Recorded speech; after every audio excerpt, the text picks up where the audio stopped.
This is ACOFAE.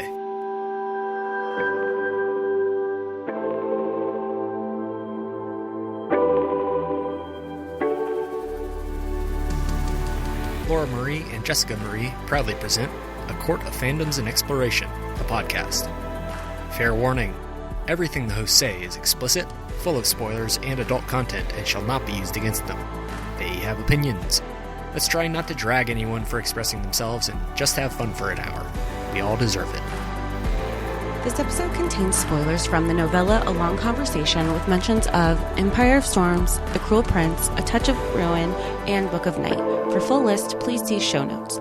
There are also discussions surrounding transphobia, racism, and death of a family member. Hi, everybody, and welcome to A Court of Fandoms and Exploration, your weekly deep dive into the YA literature and fandoms that we love. I'm Laura Marie. And I'm Jessica Marie. And today we are discussing, this is Lord of Shadows by Cassandra Clare. This is book 2 in the Dark Artifices. And Jessica Marie, you looked at me, you said to me, I do not think that I will cry. I don't feel the tears. I don't think I will cry here. Did you cry here? I sobbed. I don't know. And I think I even made a TikTok about it last week or the week before where I said, I don't know why I keep telling you, I'm not going to cry. I'm not going to cry because I always fucking cry. I really thought it was just, it's a middle book. I say middle book. It's a trilogy. So I just thought it was going to be that bridge book. Everything's fine. I didn't cry in the first one. And here we are. I'm emotionally drained. You? I think I told you the first time that I read this. So I read this when it came out. Like I was on this, I was on this, right? To nobody's surprise. To nobody's surprise. I was 2017. I was on my shit on this.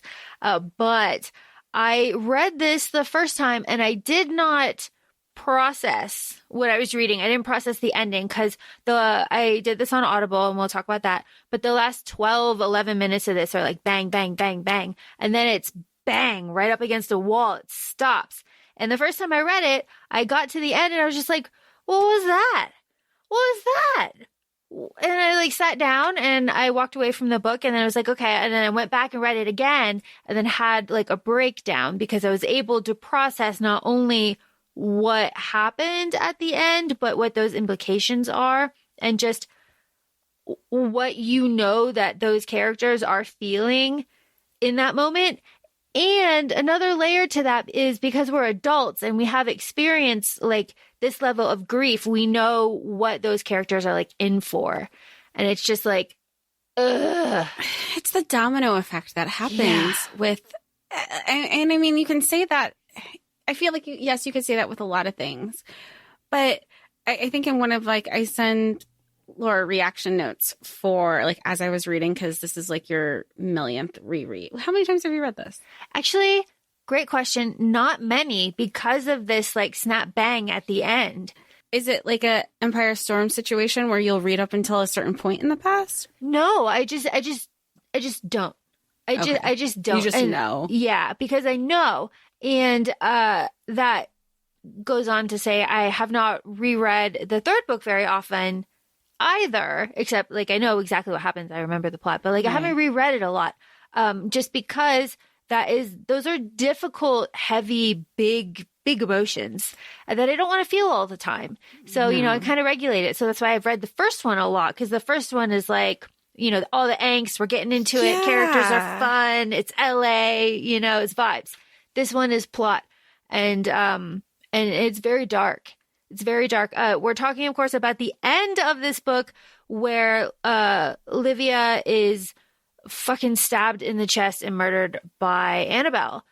And did I miss something in that part? Because I feel why she didn't. I sent a very ugly crying video to Laura, sobbing, why she didn't do anything, but was she just in this angry murder frenzy that she felt betrayed?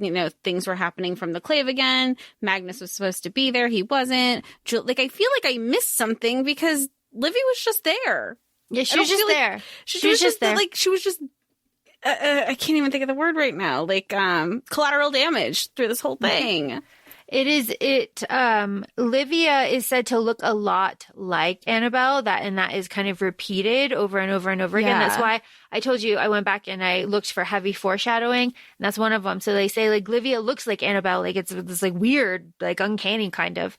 And like then Olivia was doing her own double takes when she was like realizing what Annabelle looked like, right? Yeah. And then when Livia threw the broadsword to Julian, I did not think anything about it because there's like 8 different POVs in this book. So it's just like, oh, okay, like Livia's here. All right, whatever. Okay, we're all here. We're coming. And then it was just snap bang.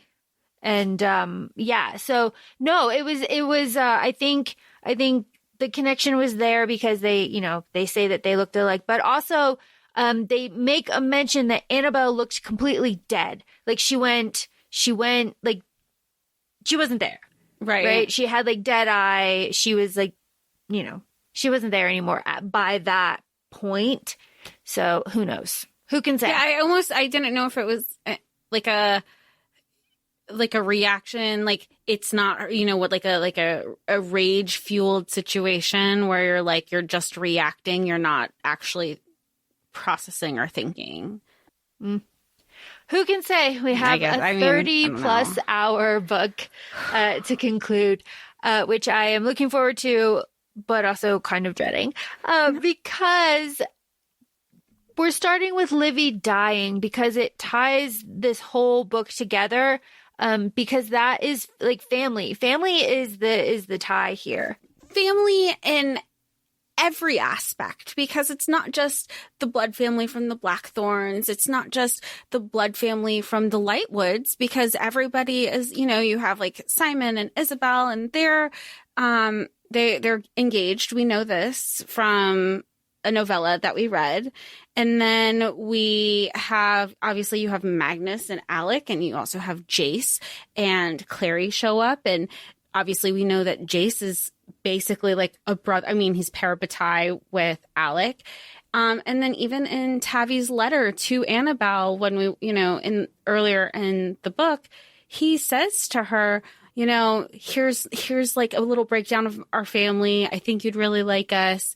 Emma, even though she's not like a Blackthorn by blood, she is my sister. I see her as my sister. And I love that. I just love the emphasis that family doesn't mean blood, and that, like we've spoken about it on the podcast before, if you've been following. It's a found family trope and a blood family trope, but it's like coincides, and I think it's just so beautiful. I think it is a really great example too, because you also have Kieran. They've pulled Kieran in, like they've adopted Kieran. He's part of it, right? And Christina's part of it too.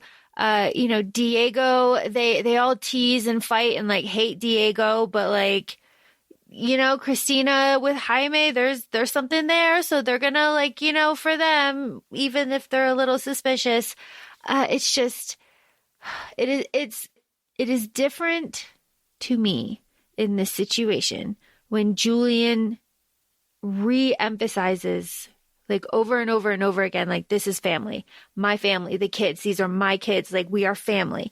So like we have said in the past, like, just because you're calling yourself a family over and over again doesn't mean that you are, but like, not in this situation. No, right. This is completely different context, because not only is it tell, not show, it's showing and telling. And even if you took Julian, say if you took the word family out of Julian's mouth and all of the dialogue, his actions scream that that's what everybody is to me, or him, really. Oh, and okay.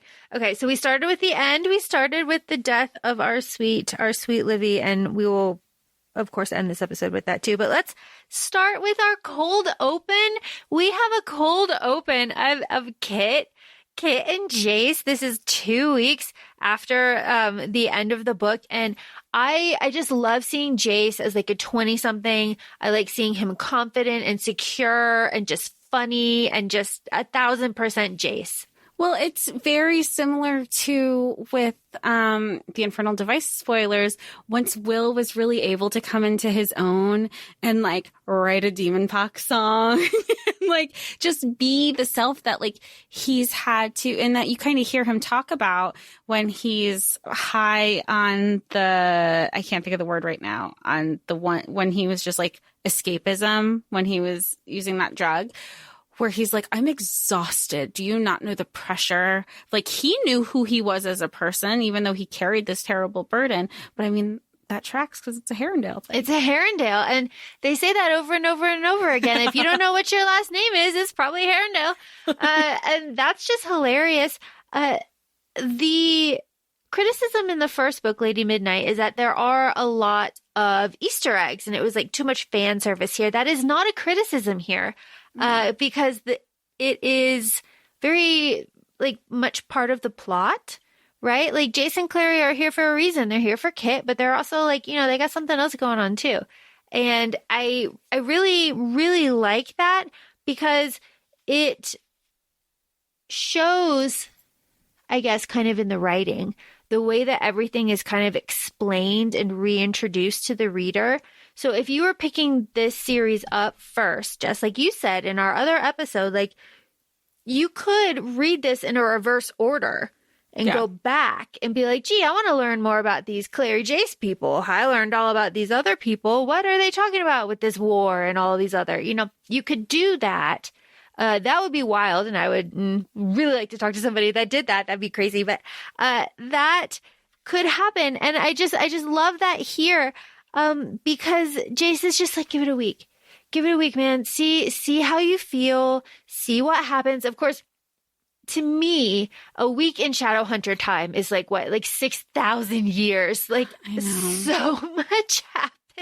Well, and it makes sense because like everybody, and I think I like repeatedly sent you in my notes. I'm like, they love so hard. They love like Shadowhunters in general. Like, I'm like, I will never be loved as hard as these people love each other. And I also remember from Infernal Devices, like, even though everybody seems so young, and even the Mortal Instruments, because they talk about with, like, Clary's mom, Shadowhunters typically don't have a long life. Yeah. So that kind of, like, accelerates, you know, all feelings are big feelings. Everything has to, you know, you kind of have to seize the opportunity. I mean, it's also repeated in this book about, well, we're shadow hunters. We're supposed to be brave. We're shadow hunters. This is part of our responsibility. It's like, that's its own thing that I noticed in this book compared to the others, the constant, driving in the point that like, well, we're not everybody. We're shadow hunters. We have different, like, there are different expectations we have to hold and standards that we have to hold ourselves to. We will get to the cohort and all of those. Not the cohort standards. They're pieces of fucking shit. We will get there. So as I do sometimes, I told Jess that she needed to read a novella before she could read this book because, you know, we need to have all of the information. Context. Context. I had Jess read A Long Conversation, which is the Jace and Clary proposal engagement kind of situation novella. And so we had that backstory when we get to Clary talking to Emma, which I really love their friendship. Me too. It's reinforced that like Clary was the only one to go after Emma. She was the only like one to run after her parents were killed, and they have kept up this friendship, and they have a private friendship that she doesn't share with Julian, and she never has. And I liked that. There's just like something special for her. And I like that because she has that with Cristina too, just on a different level because it's like her own age. But Clary, important, she is dreaming of cities of blood, right? The end of times. She has a feeling in her bones that she is going to die. And she is aware of it. And she cannot marry Jace because she thinks that if they're married, it will make the loss of her worse, as if that means like right. And she says like marriage is different, you know. And for Shadowhunters, they have like runes and stuff. It is a very like deep connection, similar to the Parabatai bond. But if Clary went down, Jace would never recover. So I don't really think it would matter if they were married or not, but Clary has her reasons. No, absolutely. And I feel like in regards to Clary and Emma, I love I just love just a lot of the female relationships. I mean, not Zara. She's a piece of shit also. She's part of the cohort where we won't talk about, well, we have to talk about her, but I digress. But there is such an importance of the established female friendships here. You have Emma and Cristina.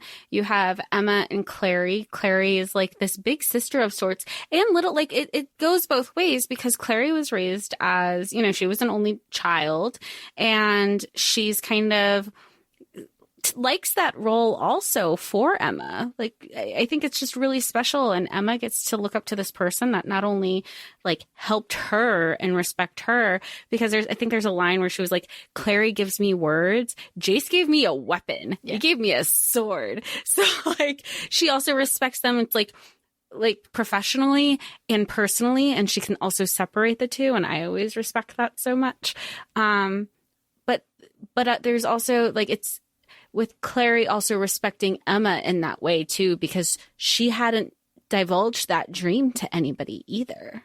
And she asked Emma to, if she dies, Emma has to tell Jace specifically. She specifically says, Jace, you have to tell Jace that I knew I was going to die, and then that I was okay with it.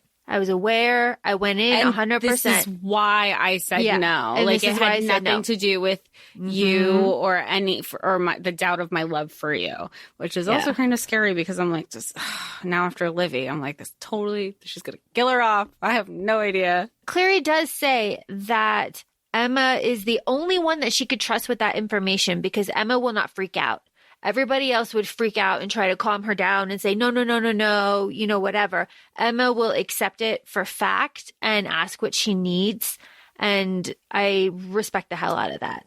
And it doesn't take away how much she cares about for Clary either. I think there's something to be said. I think sometimes there's an emphasis on, if you don't emotionally react a certain way to certain things all the time, that must, put you in a certain category. But I don't think that's fair to just put just because people don't react the way you want them to react doesn't mean that they don't hurt or like take any situations in, a different way. Well, that's the perfect segue. Let's talk about Ty. Tiberius, Ty. How do we feel about Ty, Livy, Kit? How do we feel about the three of them? I love their little like tripod of just, they've taken Kit under, and I say they, Ty and Livy are the twins, the Blackthorns. Kit's coming in. They've kind of taken them under their wing. And there's a line later in the book, I think it was like Kieran just observing, or maybe it was Mark, I'm sorry. And Mark was like, he was always worried because sometimes it felt like at a certain point that he was kind of the one who took that time, him and Livy were the one who took the time with Ty.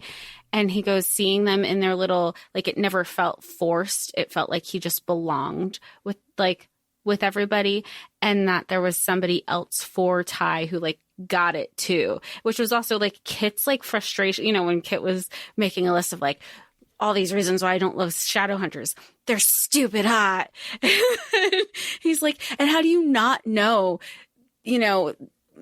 like people who are on the spectrum, different levels of autism, like how backwards things are. I mean, still things with the shadow hunters are very backwards with a lot of things. But he just, and then like when he would embrace, like when Ty was having a meltdown, he just knew what to do. I just thought it was, I love them. I love their their little friendship circle, and it's beautiful. And even Livy says, she's like, Ty thinks we should be parabatai. Like it was always, and he was just kind of, this book is very overwhelming. It's beautiful with all the different circles of friendships and I know we'll get into it more, but I know you love them just as much. Like I do. You love this family. I do love this family. And speaking of, I love this conversation that Julian has with Kit after they are kicked out of the shadow market, right? Kit like, let's go to the shadow market. I can, Julian has to go. give me some money. I'll go in. I'll get it. I'll get what you need for you. He's trying to rob him blind. And Julian's like, you think that'll work? Like, I am the father of all of these little assholes. You think, please try harder is like my inner dialogue for Julian. Like, really. But they do get kicked out of the shadow market, and that crushes Kit. That was like his hope, right? He's like, I can get out of this. I can get out of this, and I can go to the shadow market and I can scratch out a life there, and they'll be fine. It'll be fine. I don't have to rely on these people that my father taught me to hate my entire life. But then he's kicked out, and all of that is shattered. But on the ride, like with Julian, Kit gives Julian the language of Ty, right? Because Kit is coming from the outside world. He's coming from the mundane life. So he's like, no, this is not a big deal. There are other people like this. You know, it's called this. And at school, I had friends, and, you know, sometimes it was this. It's not a big deal. There's nothing wrong. And it's not something to worry about. Like, about me, I'm not worried about it. And and Kit is saying all this. He's like, and I recognize that the shadow hunter world, because that's where, what you were saying, Jess, Kit's like, don't you have fucking x-rays? Don't you have fucking, like, antibiotics and shit? Like, what do you do? Like, what? And I understand that, because Kit, and Kit just has a really interesting perspective, because on some level, like, he does understand magic. He does understand how it works. But he does not understand the intricacies of Shadowhunter world. So it's like, no, we have Eratzis, and then if those don't work, we have the Silent Brothers, and if that doesn't work, then you fucking die. Like, we do have a short lifespan. But I think it's just the importance of, like, Kit is bringing a lot more than just, like, a companion to, like, Livy and Ty. Like, he's bringing Julian language, and he's bringing this different perspective, and he's bringing family, and he also has this secret heritage that they have not touched on yet, but that is touched on in this book a bit, that I thought was very interesting. Well, I thought I can't remember who he was talking to, but there is a part where he goes, I'm Christopher Herondale. And it was like part of me was like, is he taking ownership? I go, no, not really. But he knew that name would mean something to whoever he was speaking to, because he does say, he says a couple times in this book, well, I'm a rook, that's, but, it goes back to, he only knows what he was taught. And from like Julian's perspective, he killed his dad at 12. He started raising his siblings at 12 and running the institute because his uncle is no longer seen. And where would he have been exposed to the information, because he is completely sequestered in the LA Institute, more or less? He is. They do say that towards the end of the book, when Tavi is so excited to play with Rafe and Max. He's like, do you want to play with us? And Julian is just like, God, we are so isolated. Like, he is so happy to be around kids his own age. Gosh. But that brings me back to the Institute, and that brings me back to the fucking Centaurians. I know we have to talk about them, but they're such pieces of shit. And I'm just going to preface this that I will be like angry probably every time we talk about them, because it's like, and this is just like also an observation on just society, that if you read anything about the Centaurians and the cohorts and don't think it applies to society, past, present, and future, then you're missing the whole point of who and what they are and who and what they represent. It is disgusting. It is disgusting. I remember the first time I read this, my mouth was open. Like, I was fuming. I was like, wait, what? When Zara and her friends were like, oh, well, Magnus Bane has a spell on Alec, and that's why Robert Lightwood has to do everything that Alec says because Magnus in us. I was just like, oh my God. And they truly believed it to their core. they believed it to the core. And she, you know, of course, I don't know if Cassie did this, but like that example was so good because we have been so close with Magnus and Alec for so long that we know, like, not only is that not the case, but they have such a good, deep, healthy love and relationship with each other that like it's insulting. And you just want to like, And the work that has been put into that, because like as if it was this easy thing. Mm-hmm. They were that was the relationship through 6 books that you were fighting for. Yep. Well, and this is the first indication that we, like the reader, kind of get that the clave is like something's really going on in the clave, because like before this kind of talk really would be more under the table, right? Well, and of course this is a reflection of the times, and this goes back to the silent majority. All of this, we'll go back to all of this because this comes up at the very end. But this would not have flown in the clave years ago, but there are problems happening in the clave.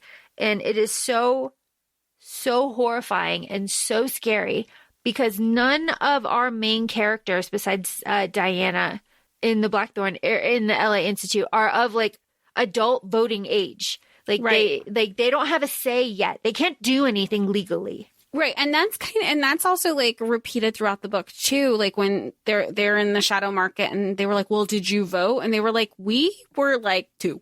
No, we didn't. Or when they're with like the hunt or like with Gwen or like the Unseelie King, they'll say like, we're kids. Like they leaned into the fact that they were minors to save their asses a lot.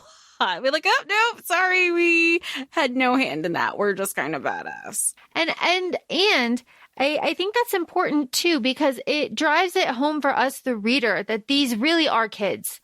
Like they are kids. Like Ty, Libby, and Kay are 15, Emma 17, Julian's Drew like, is 13. Yeah, Julian is like 17, turning 18. Christina is 18. Yeah, so like, because 18 is like the gap year, your travel year kind of thing. Yeah.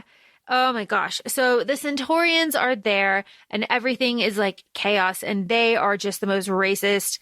I have racist, awful. But I don't know if you picked it up. John Cartwright is there. John Cartwright is Simon's classmate from the academy, and his girlfriend she was the mundane that turned Marisol. She was the one that always pestered John Cartwright about like mundane things and like bullied him about it. And then they started dating. So that's a nice little like Easter egg. They're both Centaurians. So that's nice. But then John Cartwright gets fucking decapitated. So that is sad, but that's why we read everything. But were you in blind rage when you found out about Diego and Zara? Oh, 100. It was like 7:30 in the morning when I got to that part, and I was texting you, and I was like, I was just so mad because I go, watch this be the ex who's just, nope, but Zara would do something like that because Diego did technically break up with her, and he goes, oh, she got the letter. She just didn't care and showed up. And like, maybe I still just don't like, and then I was angry. Because then, you know, what hurt was then when Cristina was upset in her room and Emma obviously goes after her and she was waiting. Just be like, if he really loves me, he'll come after me. And how many times have, you know, people been in a relationship and an argument and somebody and, you know, maybe it's not the most mature thing, but let's remember their kids are 18, you know, whatever it is. You walk away and all you want is someone to fight for you and to go after you. And that doesn't happen. I mean, Cristina can unalive somebody and I'd be like, cool, where's the body? Like, I'd be like, Emma, like ride or die. So it hurt. Like it hurt just, and you're annoyed. And then you're like, Diego's a little bitch. Like I know that there's more things involved, but Zara, just saying her name. Like, and knowing that there's a store, like I don't shop at that store anyway, will even less now. So she's a terrible person. She's a terrible person. But Diego, you know, we do get hints that there's something like more going on with Diego and with Jaime. But we get this, as you said, this beautiful moment with Cristina and Emma after this confrontation. And it's one of my favorites between Emma and Cristina. Emma goes up there and Christina's just like, I think she's on the roof, and she doesn't even turn around. She's like, he didn't come after me. He didn't come after me, just as you said. But then we have a really lovely moment where they're talking about the green flash at sunset. And Emma's just like, yeah, we used to come up here and wish on the green flash, you know, and Christina's like, what the fuck is that? Like, what? But then, you know, it happens and they wish. And it's just this quiet, really quiet, private moment between the two of them that kind of adds another layer to their friendship. Because they say, like, you know, I'll hurt him. You know, I won't lay a finger on him. You know, wink, wink. I won't touch him. Wink, wink. And, you know, it's very similar to those friendships that things don't need to be said in order, you know, things can still be left unspoken, but doesn't know that they're not there. They're not meant. There's something special in those times that you can just stay silent, and it's just as important. Staying silent was very difficult for me throughout this book. I was screaming when Clary gave Kit James Herondale's ring. I lost my shit.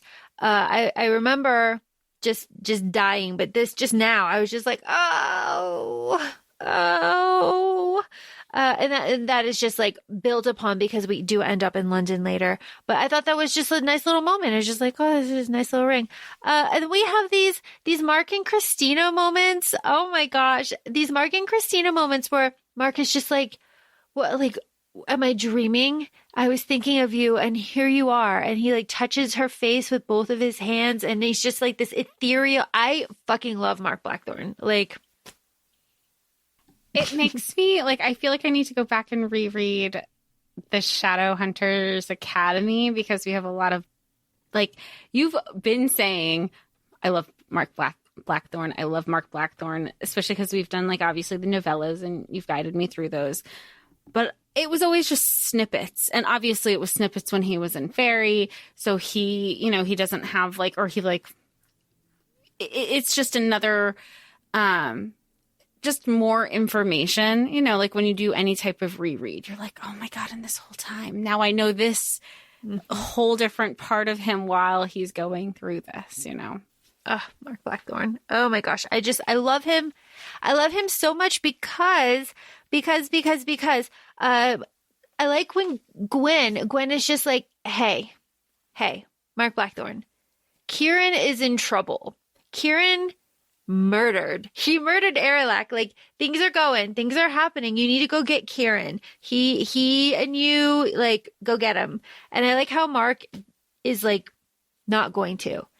I like the struggle here that, cause what is it? It's Emma, Julian, Diana, Mark, and Gwen. It's like, hey, you need to go rescue Kieran. Because that happens when Julian and Emma are like making out on the tree, right? And what does he write on her? He writes I am ruined. I am ruined. Julian, you're gonna ruin me. That's for fucking sure. Julian, I am ruined. Like,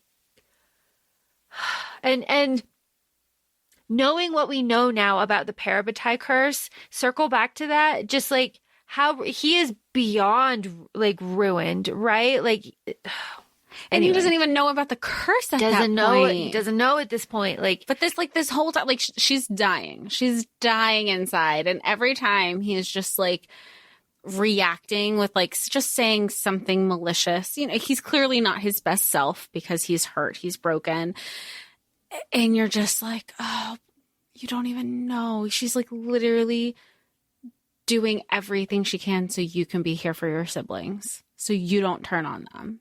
It's like, oh my God. One of my favorite things about Shadowhunters is that Cassie Clare is best friends with Holly Black. And Holly Black does my favorite, faerie situation. Yeah. And we get a lot of faerie here. And they even say the folk of the air. They say that I underlined it. Go rescue Kieran. These are the folk of the air. So Well, even the revel that they have when they go, like, it just felt I felt like I was, like, it was straight out from the Cruel Prince. It's amazing. It's amazing. So when Mark and Emma, Cristina, and Julian take the moon road, I love this imagery, this, you're walking on the ocean, this moon road, and then they have to, what is there? It's a puka. And the puka is going to, like, take one thing from them and, like, tell them one thing. Oh my gosh. That whole situation on them with the moon road is very, I don't know, like, creepy silent. And I think would be a really beautiful, like, poster, but that is just me. That is just me talking. The runes don't work in faerie. So we're talking about the blight. Like, so this is the blight. There's always a blight, right? I was going to say, I was like, this is the second blight, but I know what a blight is now. Yeah. I never knew a blight. We got a blight here. So we have a blight where angelic magic does not work. And that is super fucking scary. So they are just on their own. And I bring that up because Emma says that in the fight. And I do really I like that. But I also want to say, Julian is talking about, like, he's talking about Kieran and he's talking about Mark and everybody's talking, but there's a quote here and it says, don't wish that you don't fear anything, because if you don't fear anything, you don't feel anything. And if you don't feel anything, you're not alive. And that quote, and then knowing how everyone is feeling at the end is just like, oh my God, I told you, I went back and looked for foreshadowing. And of course, you talked about the revel. We need to talk about the binding, right? The binding is a huge plot here, and the binding happens in faerie. And that's what obviously Mark knew what it was. He's like, get it off real quick. I can't remember how come the binding worked, because they both accepted it when it was given. Yeah. Like, it wasn't forced on them. They were like, oh, stick out your hands. And they were just like, okay. Yeah, it was like freely. Yeah, it was freely given. Oh, that's what it was. It was freely. Okay, because I go, wait, but it was like they put it on. They, as in the fae. Yeah, but they were like not, yeah. Yeah. Okay. But they were like distracted with each other, and it was just like, oh. Yeah, they were like they were trying to focus on this other, because she started drinking the juice or whatever. There was like a lot going on there. Yeah, there was a lot going on. So the faerie binding happened, and that's like super intense. I like the faerie binding, although every time that they described it, my wrists did start to be like, meh, I don't like that. But we should talk about the unseelie king and the unseelie court. So we're going to get Kieran, right? I have an illustration here of what the king's face looks like. So the unseelie king, he's got Kieran, there's like a trial, there's a whole situation. The king, the left side of his face is like gray and mottled with no eye. And the right side of his face has a red eye, and it's very young and he's very handsome. Just very, very creepy. And it's like split right down the middle. The unseelie court, very scary, right? We have the Riders of Manon. We have all of this situation. We have Prince Aramek. We have Prince Adaman, very not cool. The whole trial by combat situation that happens is so scary to me, because Emma says, like, I don't have my runes. I was gonna, rely on my sure strike rune, but I don't have it. Like, shit, I could lose or this. Her speed. Like, she knew she's a good fighter, but then after her first swing, she's like, wait, like, she can't move as fast. She can't strike as fast. Like, that's when she gets scared, because she didn't realize how much she relied on those. And I do want to bring up, there is like a riddle here, right? The unseelie king, he's like, how am I going to choose which one of you will be my champion for a trial by combat? Like, I'm going to ask you something and you give me your answer. Mark says a rose, because he's thinking about Cristina. Christina's thinking about an angel, because she's always thinking about the angel. Emma is thinking about a sword, because she's thinking about Cortana. And Julian is thinking about bars, because his entire life is a cage. Yeah. Just like, oh my God. Just a little insight into all of our characters here. But then this trial by combat, the runes don't work, and Emma pulls the mask off at the end, and there's an illusion because he is a toad, but she sees her father, and that would freak me out. I would be completely done. I could not do what Emma did. No, absolutely not. Because even at that point, she doesn't realize that she just thinks it is her dad somehow, even though she's just going back and forth. Like, it doesn't make sense. Because then later she goes, I know when I came in, somebody told me that I'm going to have to unalive somebody that I love. I knew it like that. And the fae can't lie. Faerie can't lie. So it was true. I wouldn't have been able to just like look past it, even if I knew it was an illusion, because there would always be a part of me hoping that it's not. Yeah. Just, I don't want, can we like, I know. It's just absolutely, absolutely awful. But Emma is a fucking badass, and she sees through the illusion. Bam, done. And the king lets him go. Julian kind of outsmarts the king here. There's a lot going on. Emma wins. They get out of there through misadventure. But then they got to haul ass out of there, though. Yeah, then they got to haul ass out of there. But then we cut back to the Institute. And then we have one of my favorite scenes, which is Diana looking at Zara, and I have it underlined. Shut up, you stupid child. I love it. I love it. That's right. Because now we're in LA Institute. Sorry, yeah, I'm like I know, because there's a lot going. Now we're in LA, and this is when Malcolm comes. This is Malcolm's giant reveal, right?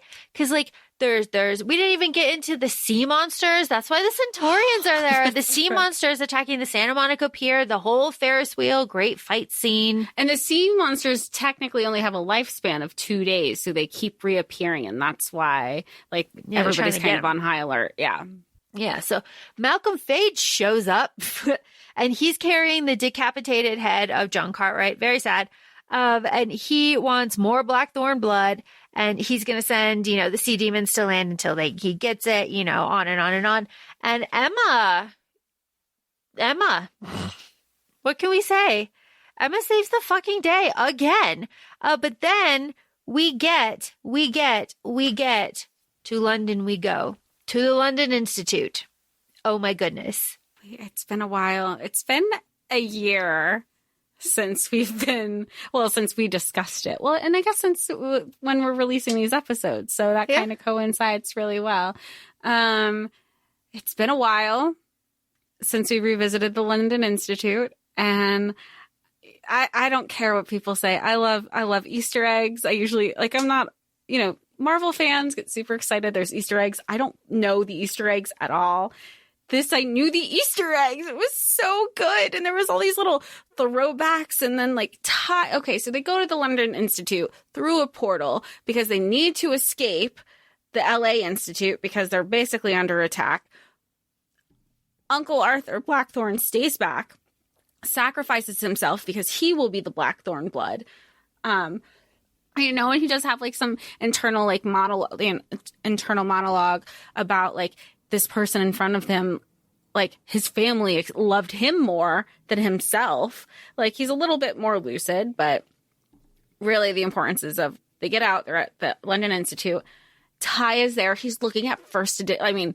I think anybody who is listening to this knows we focus a lot on bookish, episodes and just fandoms and exploring in general, but finding a first edition of anything that you love, I think we were all Ty in that moment. Sure. And then to follow up with it where he was somebody named Will H. scribbled all in these first editions of these books that he was just going crazy over. And I was like, well, oh my God, Will.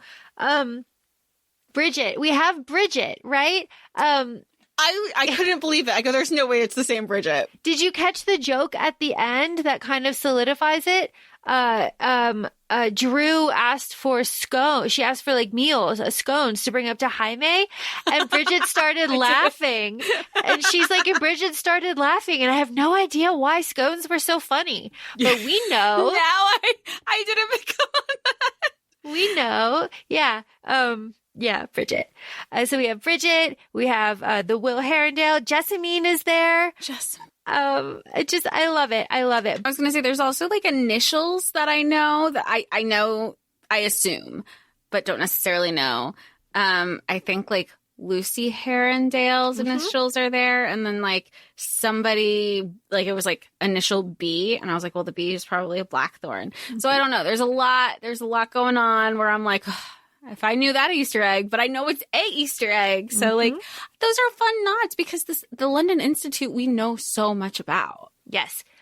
Somewhere where we don't know a lot about is faerie. We just don't know a lot about faerie. There aren't a lot of maps because the location changes. But Julian, Emma, Mark, Cristina, and Kieran on the run after Kieran is saved, the hill opens up and Neem takes them in under the hill. I love that. I love the imagery. I love all of it. I love all this backstory that Neem gives us. And I fucking love Julian playing the fairy queen like that. Like, oh my gosh. Julian negotiating, Julian being like, hey, what can we do for each other here? Okay. And then she tells him how to break the parabatai. She needs the book. I'll say curse. Yeah. I'll say curse, but she needs a black volume. Everybody needs a black volume, right? I don't think she said that she knew. She knew she needs the book to break it. She wasn't specific. And at first, when I heard that, I was just like, okay, he's tortured. His heart is broken. He just wants to cut off the curse from Emma. It wasn't till, I don't remember at what point in the book that I realized, oh, this isn't just a him, like, with when we were discussing Eternal Sunshine, it's just like that one person's memory is taken away. Mm-hmm. I thought it was just going to be a him thing, like a him and Emma thing. I didn't realize it was like in the originals, where if you kill the original vampire, it's everybody that they sired after. I didn't realize it was going to be, you break the parabatai curse, everybody who has a parabatai, because not everybody does. That's something that everybody's like, I thought was curious. This book, everybody's acting like parabatais are a super normal thing. And I remember it being a discussion that parabatais are rare. Mm-hmm. So I just thought it was interesting. Like, it just felt very Oprah in this book of everybody's getting a parabatai. Well, I mean, I guess not, but the discussion was there. I guess you answered your own question. Right. We, the reader, don't know until Julian tells us at the cottage. But Julian knows from this moment. He knows from this moment that she tells him. Like, he just doesn't tell us. Like, we don't know, but we know later that he has that knowledge in the back of his head. So he's got this deal with the fairy queen, right? That she will, if the shadow hunters break the cold piece, the fairy queen will provide her armies to defeat the Unseelie King, because the Unseelie King is going to wage war on shadow hunters. That's the plot. That's what's going on. That's the deal that Julian has brokered. And then Kieran is her emissary, and Kieran will swear all of that is true on trial at the Clave, right? That is the rest of the plot for the rest of the book. Everything else is like supplementary, but like that's the rest of the plot. And then we have that quote. Julian was the kind of person that could go to hell and come out with the devil owing him a favor. And that is true. He's so hot. He's so hot. And the way that Emma describes it too is like he is stone-faced. There's like nothing there. He is not giving anything away. He is like a poker player. He will, but he also has like that power behind him too. Like, I love it. Julian. My goodness. But if we go back to the London Institute, I wrote it down, the initials. Emma is in Jem's room, right? And she's seeing all the photos of everybody. And she's like, some of them she's describing everybody. I go, oh, that's Will. Like, because then she says she sees a light-haired boy. And I was like, that's Jem and Will when Jem had white hair. She doesn't know Jem like that. Yeah. It's just, I love that she also knows now of her relation with Jem, because she's like, oh, now it makes sense why I'm in this room. I see, like, there's Jem's initials, and then she sees, like, other photos. She sees the photo of, like, Daddy Will, and she's like, that looks like Tessa. I think that's Tessa. I don't know. I just, her clutching. Sorry, we could, to the closest thing that she has to blood family. is such a beautiful thing. I mean, you see it at the end of the book too, where she's like, I really hope that Jem can be here for her the exile ceremony, because then she won't feel so alone. Mm-hmm. And I don't think, I'm trying to say this without being like super emotional. I think it's just a continuous thing with Emma, as like, maybe I don't think I'm good at getting too deep into it, but Emma it's just the constant dialogue that she doesn't feel like, from the first book, she's like, she'll sacrifice herself because it's just her. This book, it happens again. She is constantly, even though she has her, her found family, she has the people that she loves and cares about and who love her, how lonely and isolating it can feel. And she's just kind of like, just feels like she can be tossed away all the time. And it's heartbreaking. It's heartbreaking. How can you not relate to it? I mean, great for the people who don't know what that means, but just, it's, you see it time and time again that she just thinks that so little of her, I don't want to say self-worth. She just knows what she can bring to the table. And she's always like, well, better me than you. Even when she was like talking about Julian, she just goes, if I was going to be sad forever, it was going to be okay. That would be okay. As long as you were fine. Like, it's just, I just, my heart is like, it hits you. Well, then you bring up the heart part of it all, which is Julian and Emma and their forbidden love. Their deep, deep forbidden love. They're pining for each other.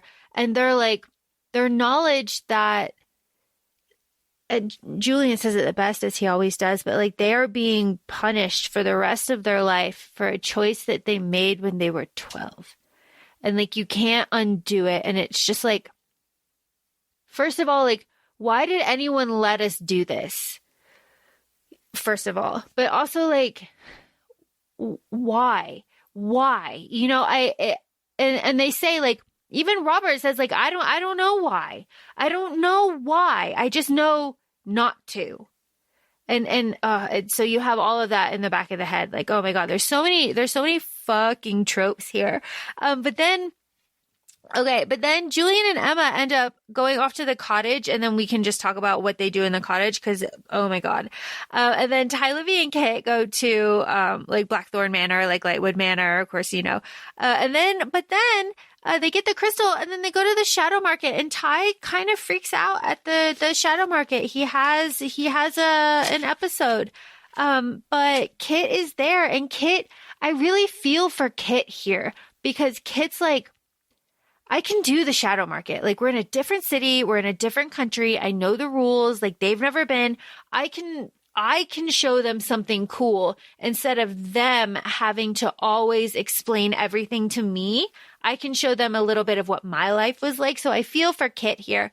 But then, like, Livy gets hurt. Like, this is our first experience with Livy being hurt, and Ty's reaction to that. So like, that was a little bit of foreshadowing too. But this and taking the blame, like, he felt like, because we know from the first book, I think, that he isn't going to be Livy's parabatai. He's not that kind of shadow hunter. He wants to initially go to the school of Mance so he can be like a detective. He wants to be a centurion, where he's not necessarily on the front of the lines. Like, he understands and knows where his forte is, and he's like, can I be a shadow hunter? Can I kick ass? I know I can, but like, is that what I want? Not necessarily. Oh, God. Ty, Livy, and Kit are saved by Magnus, but there's also a random warlock that helps them. Shade. What? You're looking at me. I feel like he was mentioned, and that's not even his name. They like made it a point to say he introduced himself as Shade. Like, there was a weird wording where I was like, that's not his name. This is gonna, and it didn't really like, I go, this is gonna have payoff or more insight later, but I don't feel like I got it in this book. So it'll probably be like next. Yeah. He's also green. It's just a funny little thing that there is payoff later with merch that I want. Someone needs to make. But yeah, so that is really great. At the same time, though, we need to talk about the memory, because the memory in the thing is like, a catalyst. The memory that they find at the manor, I say they, Ty, Livy, and Kit, is Inquisitor Dearborn. Fuck him. And Annabelle's being tortured. She's being accused. She's being called unclean. Because she was in love with a downworlder. Because she was in love with a downworlder.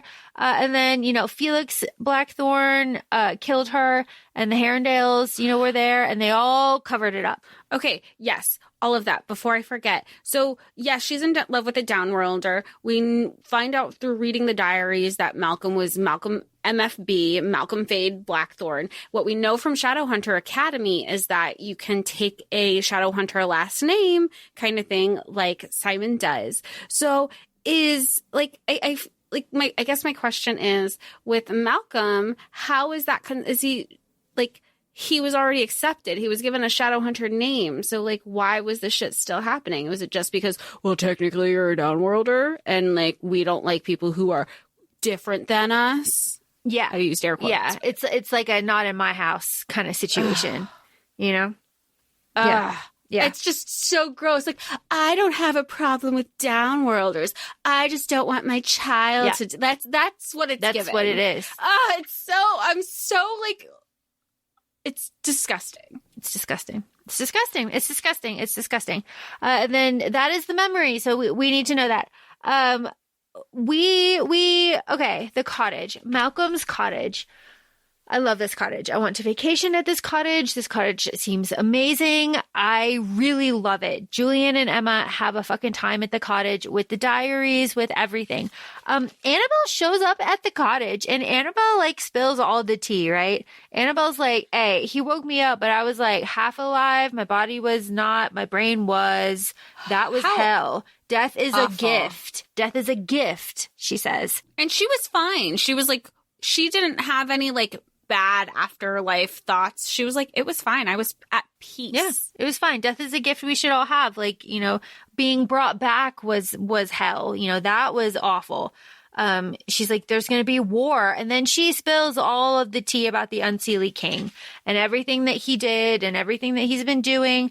And kind of a little bit of backstory there. And the Unseelie King just kind of scares the shit out of me. But then I'm like, I feel like the Unseelie King, we really only hear directly from him in the beginning of this book, but I was wondering, I go, Lord of Shadows, that's this Unseelie King, but he wasn't a huge player, but in a way he was through all of like the background stories that we were finding out. Yes. And obviously his role in the end. Yes.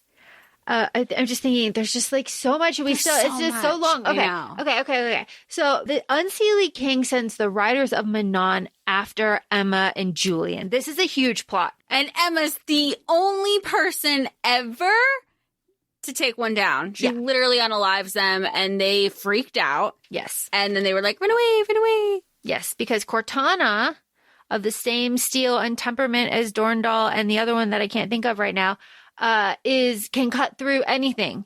He can cut through anything.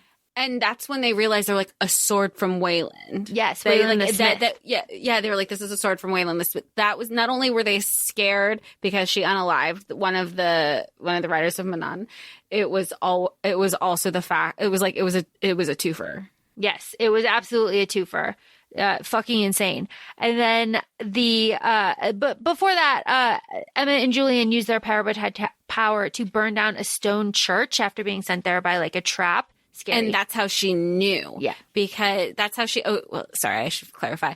That's how she knew that Julian was still in love with her, because now that she had this information about the Parabatai being able to create runes, it's stronger than anything, things that they're not supposed to do.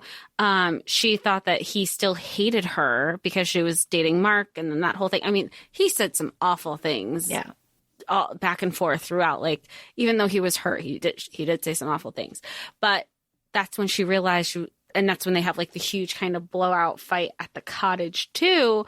Annabelle's not there. When she realized, she was like, we weren't supposed to do that. You're still in love with. And she called him out right away because there was no way to dance around that. Yeah. And I have, it's a big square on my notes. It says, only ever Julian, never Jules again. This is just Julian just like coming apart at the seams, right? They've had it out. They've had it out. It's like, I've been broken for weeks. I need to be whole. And then, of course, Julian's famous line. Jess, you know it? Do you? I don't have my notes in front of me, but I know I typed it out to you. Yeah, it is break my heart. Break it into pieces. Yeah. Julian. Cassandra Clare.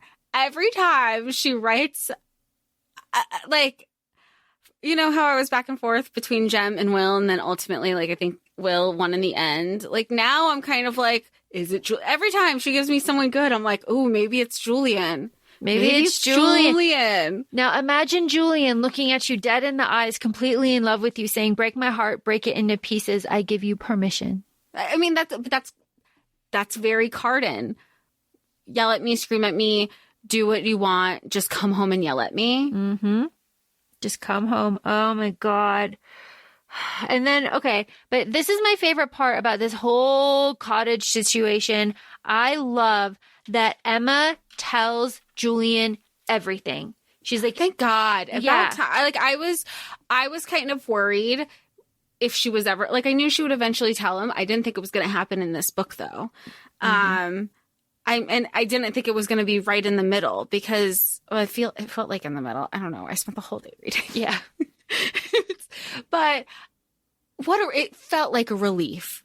You know, and I love that it was a very intimate moment. It was after they had spent the night together. And then he goes, you need to tell me everything. And she did. She was like, and that's why. And he called her out on it. Even at the end of the first book, he was like, he knew that he was like, and it had to be Mark. And she's like, it had like, he knew Mark. Exactly where, when she shared all this, he knew exactly where her mind was the entire time. And then after it, he goes, do you know how stupid you sound? Like, not like in a, not in a mean way, but he's like, it was never going to be anybody else. It was, he goes, I might have been frustrated. I might have been hurt, but I was never going to stop loving you. Julian. Man. Gah. But Julian, then this is the moment where Julian tells Emma, the Puka said that I would meet someone that would tell me how to break the curse. And the Seelie Queen told me how to break the Parabyte curse, but it'll break them all. It'll break them all. And then that's when Emma is like, what about everybody? Yeah, no. We can't do this. And Julian is just like, bet. But then later on they get caught by Magnus. And then Magnus is just like, oh my God. Oh my God. Did Magnus not know?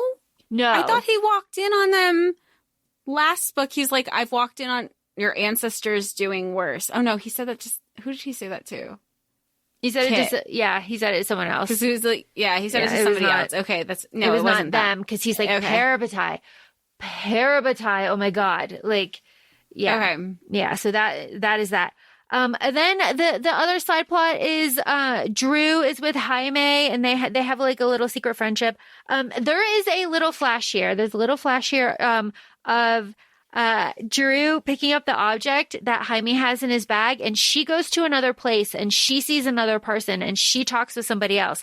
I know who that person is, but I forgot about him. I forgot he existed. So I had to go and, is that when she like kicks his bag or something? Yeah. And then she comes back and she's like, wait, the bag is gone. When did he come? Okay. Yeah. Yeah. That vision is very important, and that will come back in the third book. That person is just, but that was very important. Very important. Very important. We, of course, have to talk about Diana. Diana is a trans woman in this book. How do we feel about that? I love Diana. I didn't think I was going to because of like how things happened in the first book, because I think even when I started this book I was like, why is Diana still here? Mm-hmm. I liked her, and I was reading it, and I can't speak from personal experience, so I can't say I don't feel like I have a right to say if it was good representation, but I can say that I thought it was done beautifully, and I can say that if I can only imagine what that could be, seeing for people if this was portrayed the right way to the community, how significant that moment must be. Yes. There has been criticism that Diana just does it like for Gwen to get like an acceptance situation, and that doesn't have to be it. Of course, as you said, no opinion whatsoever. I don't know. For the story and for me, I thought it was very lovely. It worked for me. I can't speak in if it worked for anybody else. Right, and I like also Gwen. One of the things I think I texted you was Gwen always struck me as a person where he's the type who like he loves the person and not the gender. But that seems like very aligned with Fae in general, which is, he's part of the hunt. He's the lead of the hunt. He's like, exiled Fae in a way. So it's always about the person, which it should be. Talking about Fae. We need to talk about the projection of the Unseelie King in like Cristina's bedroom, right? Very scary, very scary, very scary.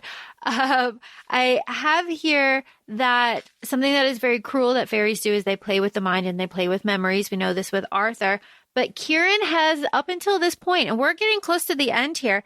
Kieran has up until this point not had the memories of calling Gwen and telling, about Mark and having Julian and Emma be whipped and Mark breaking up with him and that whole like part of their relationship. Kieran doesn't remember that. And this whole time, Kieran has been very weird and he doesn't understand what the vibe is, but everybody is trying to be like really polite about Kieran because he's going to testify. So they have to keep him happy. But like Mark is still like very much in love with Kieran, but it's weird without that. He has the actual, he has the true memory.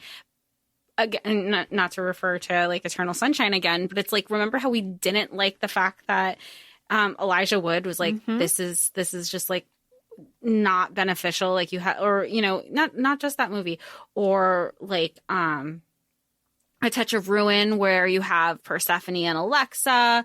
There's so many examples actually now that I'm thinking about it. Because now I'm also thinking, and Book of Night, like all of them, just because you have the memory doesn't mean other people do. And I respect the fact in this case that Mark is like there, when Kieran's trying to be physical with him, Kieran's like, not tonight, hun. Like he's just, it's a beautiful thing because it's a question of ethics in a way. And he's like, this isn't right. And you find that out later, even in their fight when Kieran does find out everything. He's like, were you going to tell me? Were we going to continue? How was this going to, like, I don't feel right about any of this, and Mark says like, neither do I. Yeah, it's like, neither do I. But I do really love, Cristina says it in the beginning of the book, and I just find it really beautiful when she's talking to Mark. She says like, fairies don't see honesty as a weakness. They see it as a strength. So honesty in the presence of Mark and Kieran is just, a strength to them, and it just is like a bond. So she feels very strong with them and very powerful. And I do really like that, that like honesty can bring you that kind of feeling in that relationship, because throughout this book, Mark, Kieran, and Cristina have had a very sparky sexual tension that we love. All of that, like, I really love it. I mean, even Emma is like, holy hell, you're going to have a sexy fairy threesome. And I'm going to say, I knew you would. I love it because every time, like, everybody's chemistry sparks off the page individually with each other and as a group. That dance scene in the ballroom. Oh my God. Yes. I just imagine Kieran like leaning against the door and be like, you're doing it wrong. You're doing it wrong. Kieran Kingston. Oh my God. Oh my goodness. Okay. Moving on. So Kieran has all of his memories back. All right. So Magnus is here. Magnus is doing things. Magnus is drinking a lot. Magnus's hands are shaking. Magnus tells, I believe, Julian that he is also dreaming about the city of blood again. And then Magnus is talking to Julian and Emma, and they are coming clean, right? This is their coming clean. And they're like, Magnus, what do we do? And Magnus says, look up the story of Silas Pangborn and Eloisa Ravenscar. And then you need to go tell Robert Lightwood, tell him everything, because the parabatai curse is you go mad, you don't recognize your family, and then you turn into like an all-consuming monster. And that is like Julian's worst fear, is like harming his family, right? Or like harm happening. And he even says that. He's like, but I wouldn't harm my family. And Magnus is like, you don't understand. Yeah. You're no longer yourself. They are nothing to you in that moment. You don't even recognize anybody. So it wouldn't matter. Julian has one of my favorite quotes here. He's like, don't you know, like, Emma means universe? Like you were, oh, God. Okay. Moving on. We're almost there. I wasn't expecting to have like having another book boyfriend to the list. I know, right? Okay, so Annabelle comes to the London Institute and they negotiate with her, and they're all gonna go. They're all gonna go testify. Okay, so they all go through the portal and they all make it to Alicante.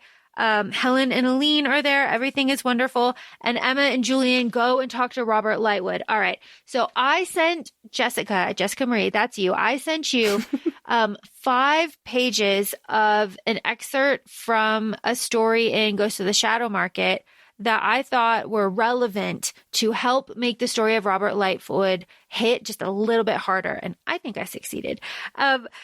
But we get Emma describing the tapestry of Alec above his desk, and like we have that. So when Emma's describing it, but then we have these other pages where Robert is talking about, like, I've got the tapestry there. I'm talking you up to other people. Like, do you want this? And he's the Inquisitor, so it's like front and center when anybody comes into his office. It's a constant, also, like, I understand it from like a political, it's constantly in your head of, look at the sacrifice that my son helped save this world, and we are here because of him. And I like Alec, where he's like, here, I just thought it was because you loved me. Yeah. So that story, I think, is very important that you read so that you can understand like the impact that is here.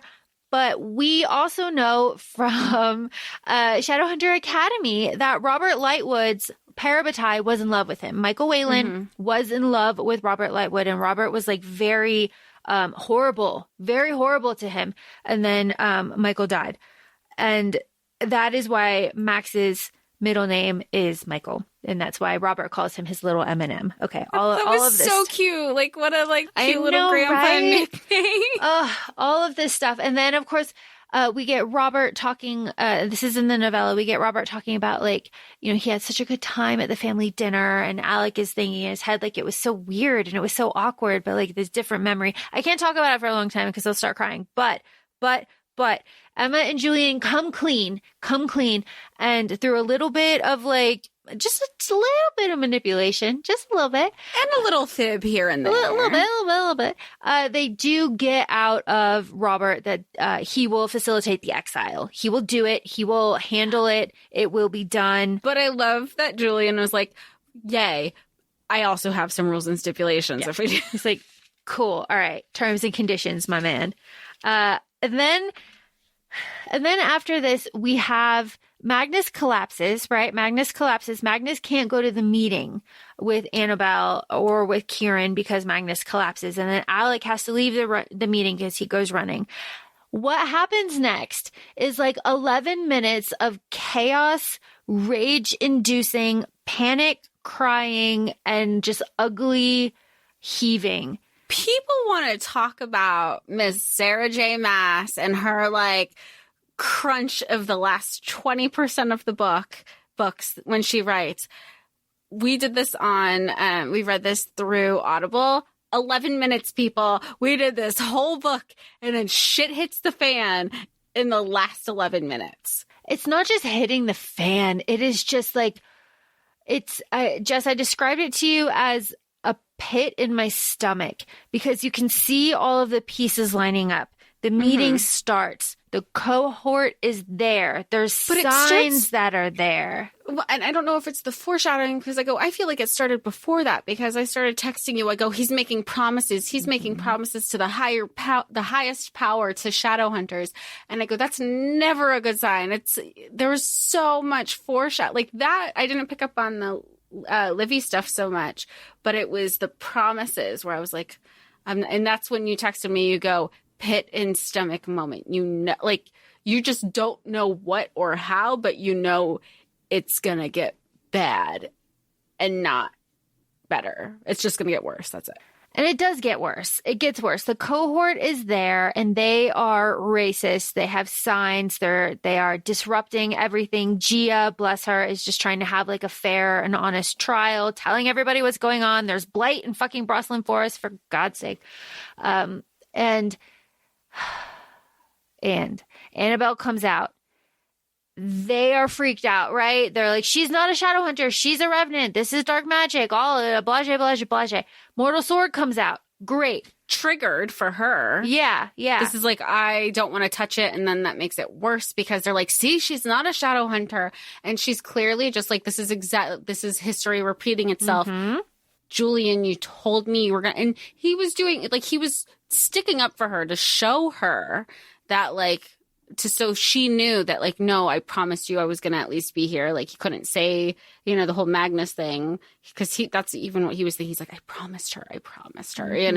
And she was raised from the dead after 200 something years. Like she's freaked out that she's going back into the situation that they killed her for.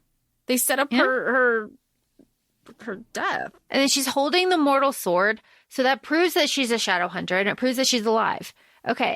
It's just like not enough, right? It's not enough because people like that will always find something. It's like, oh, she tainted the sword because she's not really alive. So she tainted our holy object because she's that evil. Not just like you're wrong. Right. Well, like, and that is again, reflection of the times then and now, and apparently consistent with history. But also from beginning in the book, remember where they're supposed to be having like this night, I say they, the Centaurians and the Blackthorns are at the LA Institute. The Centaurians come, they're having some sort of shared meal in Zara. Spaghetti dinner. Yeah. And Zara's like making comments about Magnus and about Alec and the Inquisitor and all this stuff. And like rules against the shadow hunter or the downworlders. And obviously Emma and Julian and everybody are like, well, you're actually completely wrong because like Robert as the Inquisitor has no say on how things are handled in downworlder matters, blah, blah, blah, blah, blah, blah, blah. And even though that they're presenting, I say they, like the Blackthorns and co. are presenting these facts to the Centaurians and to Zara, they're just being dismissive because it doesn't apply to how they want it to apply to them. Yes. And they take that mindset and now they're multiplied. There's a lot of them now and they're all in, they're at the clave. They're like, at the hearing. Situation.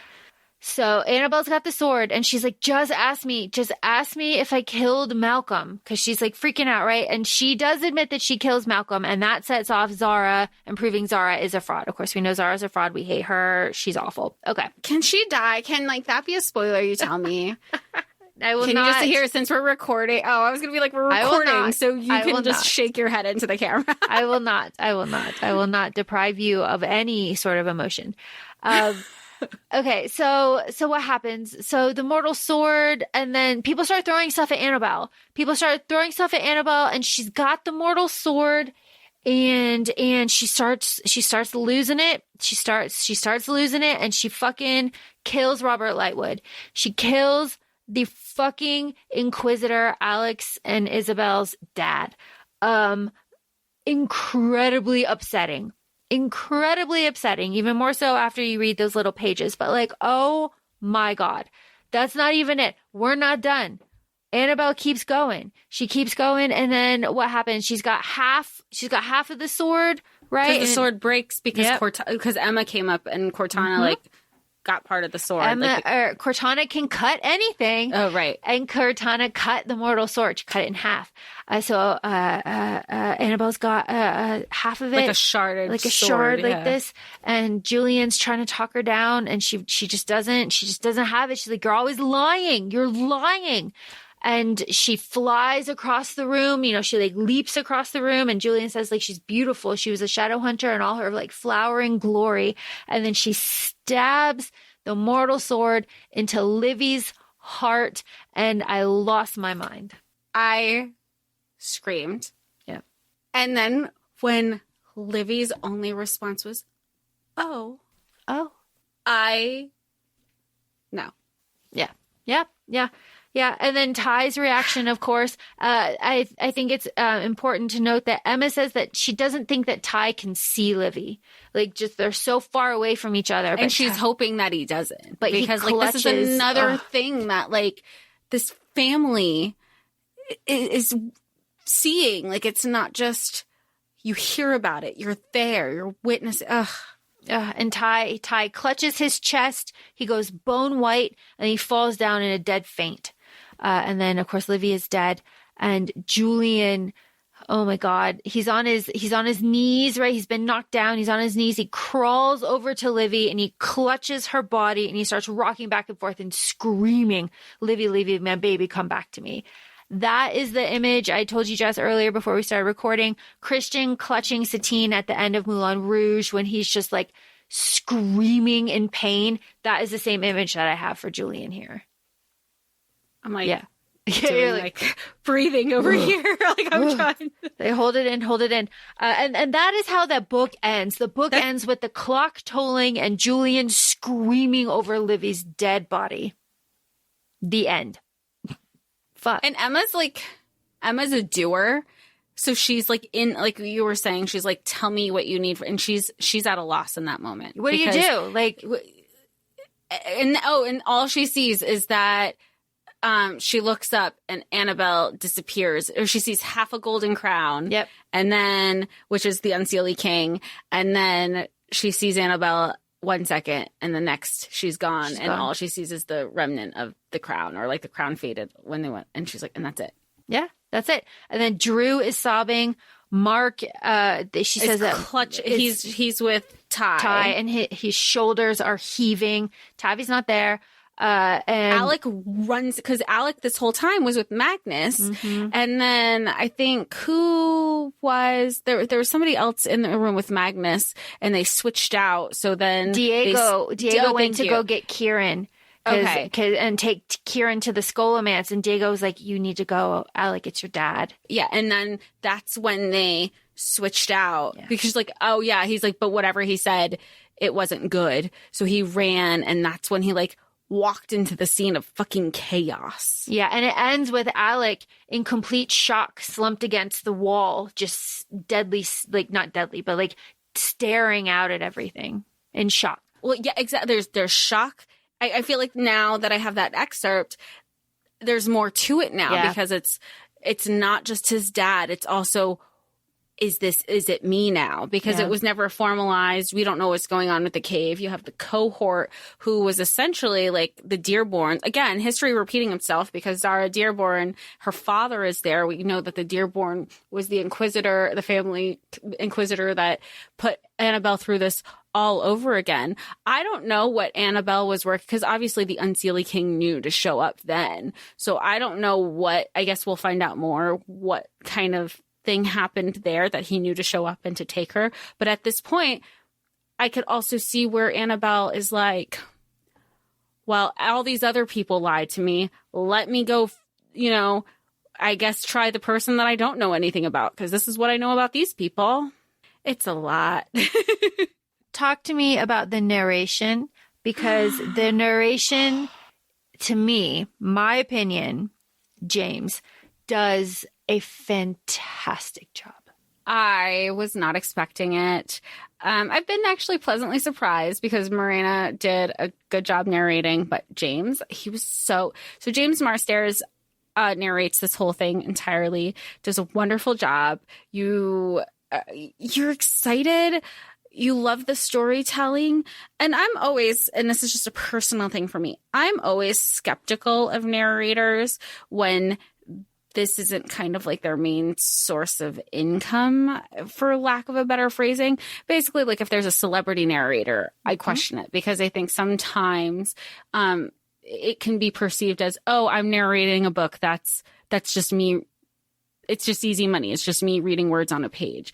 And I think people who do this as a profession realize and know that the work that's involved with it, and takes it serious. And there are also a lot of people that are audiobook narrators. They have a great source of income. That doesn't mean they're good at it. That's not the case here. No. He's amazing. He has a unique cadence, so you have to kind of settle into his cadence. But once you do that, it is beautiful the way that he is able to, he infuses a seriousness to everything that really resonates with me. And he takes little moments and makes them very special just with his voice, and the different accents that he does, fabulous.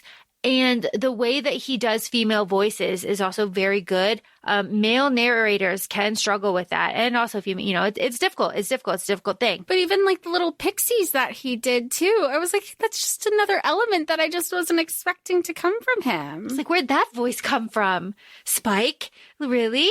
Like, right. And then his Spanish with Diego and Cristina and all of that is like, it was very pleasing to the ear. It's not like some narrators where you're just like, oh, stop. Well, and some narrators don't even do the accents too, because, we've joked about it for ourselves. We're like, don't ask us to do an accent because like, who are we? Like, we would struggle. And he does it so interchangeably where it's an absolute skill set that I just wasn't expecting to come from him because I have only known him for Buffy. Right. And I think we should make it clear, these are not short books. These are long books. This last one is like 30 plus hours at speed. These are big. And he is just, he's also calm he's just, I don't, besides Nick Padell, particularly enjoy male narrators. I prefer women, but I will read almost anything from him if it's in my genre, because like, wow, what a talent that should be recognized a little bit more. And if you're on TikTok, I've been talking about this on TikTok a little bit, but like a little bit more respect to the narrators, because they are the ones whose voices are in the clips of the edits of the books that we like, and they don't get any credit for that shit. No, absolutely. And it's such a skill set. And I think also like there are so many books that we love. And then it just adds to an additional, like it brings the book even more to life, and we've been so fortunate to be like, okay, if you thought and for some people audio narrate, like reading via audio isn't, that's not their thing. And that's great too. We're lucky that like we kind of have we have an episode about like traditional reading versus audio. We have kind of that flexibility. We're fortunate, and we're not saying like, oh, you can only do this or that, the other thing. No, like how lucky are we that we kind of get, we have some flexibility in how we get to consume our media, understanding that that's not always the best thing for everybody. But if you are fortunate enough to be able to like process books and do audio narration, and get into it, I mean, it opens up a whole different thing, that you're luckily able to be exposed to. So wonderful. Oh my gosh. And a criticism that we have had of Cassie Clare's books is that she doesn't stick with narrators, but she stuck with James for this one and the third one, Queen of Air and Darkness, which is very exciting. I'm looking forward to that. Jess, would you recommend this book? I would. Yeah? I would I don't know if I have like I would read this book. I don't consider it a comfort read though. Like, but the characters are also it's a delicate balance when it comes to Cassie Clare's work, because you love the characters, the stories break you. Yeah. You know, you don't expect to get so attached. And with this particular book we were talking about before we started recording, that, you know, you typically have like a female main character and a male main character, and you have a bunch of side characters. But this book particularly, there's so many side characters, but their stories are just as impactful in what they're doing on these other quests that they keep coming in, they keep weaving in together, in and out between I say female main character, like Emma and Julian, I say in quotes as the main characters, because they all are so prominent. Everybody has a huge role in what's happening. It's so good. It's so good. It's so good. I would also recommend this book, but like read all the other ones first. That's just me. I want to talk about the criticisms before we wrap this up. The criticisms are the usual Cassie Clare criticisms. Look those up. They're everywhere. People hate the diversity. The complaint is that you're forcing diversity. It doesn't need to be here. You're forcing modern language like autism onto a world that doesn't have those words. But it literally does, because we are in the modern world. There's this just other sect that we don't necessarily know of because they're not Nephilim. I'm going to just choose to believe some of this stuff exists in real life because, like, real life sucks. So, like, why not? Yep. Well, real life doesn't suck. This is, like, happening in real life. So, yeah, I guess it does suck, too. What else? What else is another criticism? Oh, the cohort. You know, you're bringing politics into it. Why are you bringing politics? All of Shadowhunters is politics. I know. I know. It's not even worth addressing. We're just saying them. We're just saying them. The other ones are put the translations of the language in. You know, so with the Spanish, you know, you don't have to. That's stupid. I thought that was stupid, but I don't speak fluently, but like it was so basic that I was like, I know what this is. Said. Like, yeah, like come on. And the sexuality stuff, Diana, all of that was forced. I'm like rolling my eyes every time, because God forbid we have books that reflect the world in which, you know, like this is a you thing if you're having these criticisms. What are the other criticisms? Those are the only ones I can think of off the top of my head. Well, then they're not worthy of, you know, being criticized. Yeah, and when I say the like normal Cassie Clare stuff, it's the like bullying stuff, the copyright stuff, and the fact that she doesn't write new stories. They're just different like versions of the same thing. Whatever. Please do your own research. Why fix it? Yep. Do your own research. All I know is that I cried really hard in this book and I did not expect to. And that says something about me. I hope. I love it. I love it. I mean, and what was one of my notes that I said? I texted you. I said, fuck you, parentheses, I love you. Mm-hmm. Because that's the reaction, because you're like, fuck. But thank you so much for bringing this into my life once again. So please feel free to follow us on Instagram. We're at ACOFAE Podcast. We're also both on TikTok, ACOFAE Laura and ACOFAE Jessica.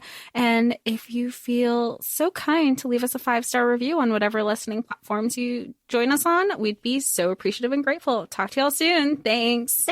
Bye. Bye.